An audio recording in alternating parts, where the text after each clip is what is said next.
Hai semua, selamat datang ke Bu Gadget.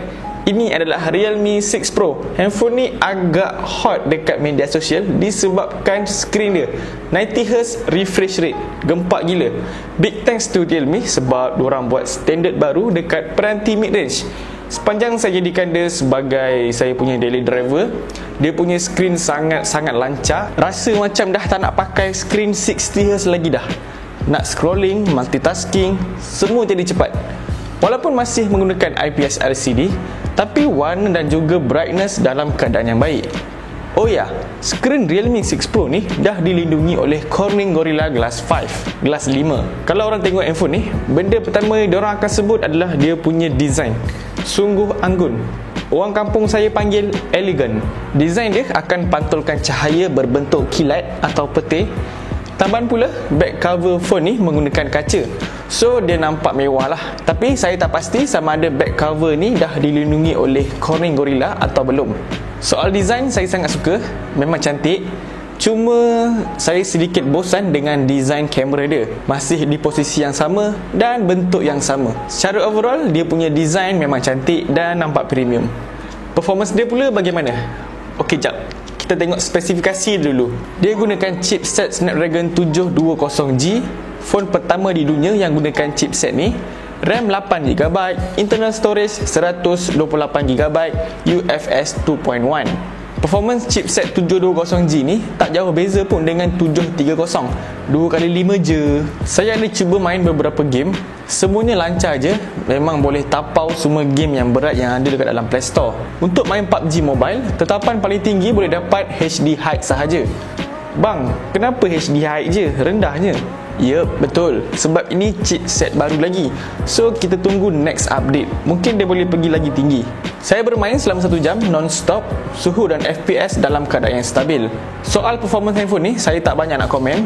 Chipset Snapdragon 720G dan RAM 8GB, itu dah buat saya yakin soal performance dia.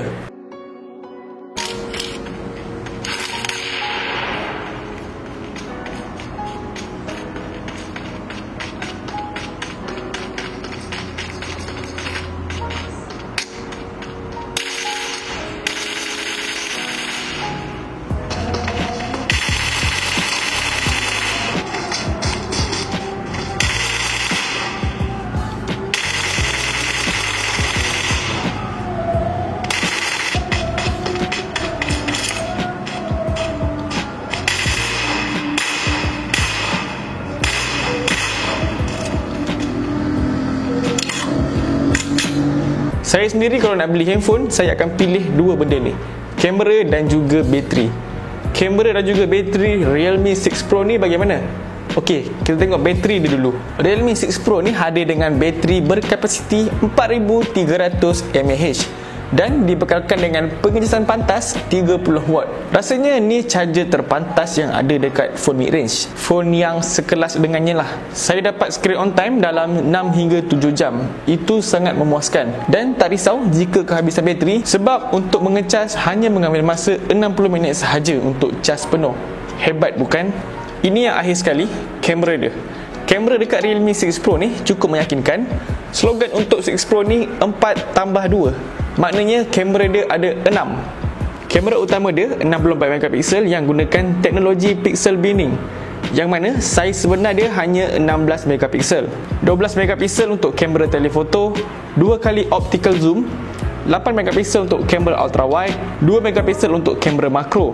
Oh ya, kamera phone ni mampu untuk zoom sebanyak 20 kali hybrid zoom. Kamera selfie dia ada 2, 16MP untuk kamera utama, 8MP untuk ultra wide. Hasil gambar sangat cantik, detail yang sempurna, color saturation pun tidak over dan gambar kelihatan lebih natural. Kamera Realme 6 Pro ni lakukan kerja dia dengan baik. Saya yakin kamera Realme 6 Pro ni boleh fight dengan semua kamera yang ada dekat pasaran mid range.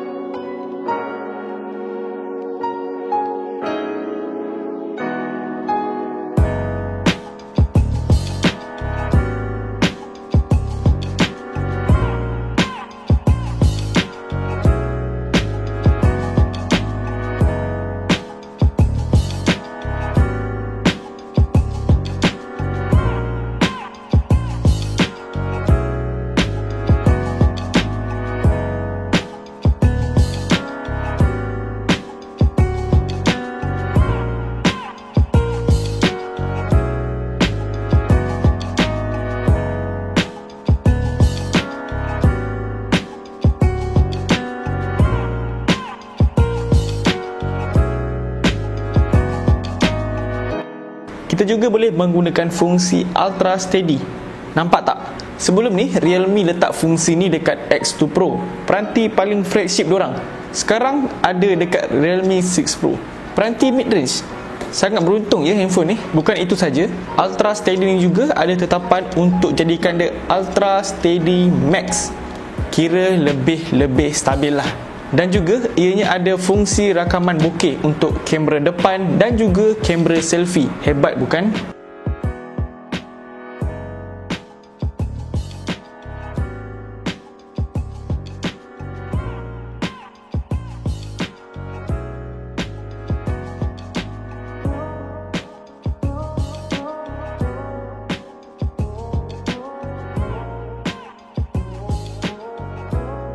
Untuk harga jualan dia, Realme 6 Pro dijual dengan harga RM1,399. Kalau korang tanya, bang, kenapa harga dia jauh beza dengan Realme 5 Pro? Okey, kat sini saya nak jelaskan. Realme 6 Pro ni bukanlah penerus kepada Realme 5 Pro. Ianya penerus kepada Realme XT. Tapi kan Realme XT pakai skrin AMOLED. Okey, dorang macam ni tau, dia rasa macam berbelah bagi. Nak letak skrin AMOLED ke atau letak 90Hz display. So, dorang pilih untuk letak 90Hz display untuk buat surprise atau standard baru macam saya cakap tadi kat dalam video. Standard baru untuk handphone mid-range. Nampaknya saya suka game macam ni, permainan handphone macam ni. Sebab lepas ni kita akan nikmati handphone mid-range yang ada berbagai-bagai. Mungkin dalam tahun ni juga akan ada handphone mid-range yang menggunakan skrin AMOLED dan juga 90Hz display. So, kita nantikan sajalah. So guys, nampaknya di sini saja video review tentang Realme 6 Pro ni. Macam biasa, jangan lupa untuk tinggalkan like dan juga subscribe channel Bul Gadget. Kita jumpa lagi di next video. Assalamualaikum dan bye-bye. Peace.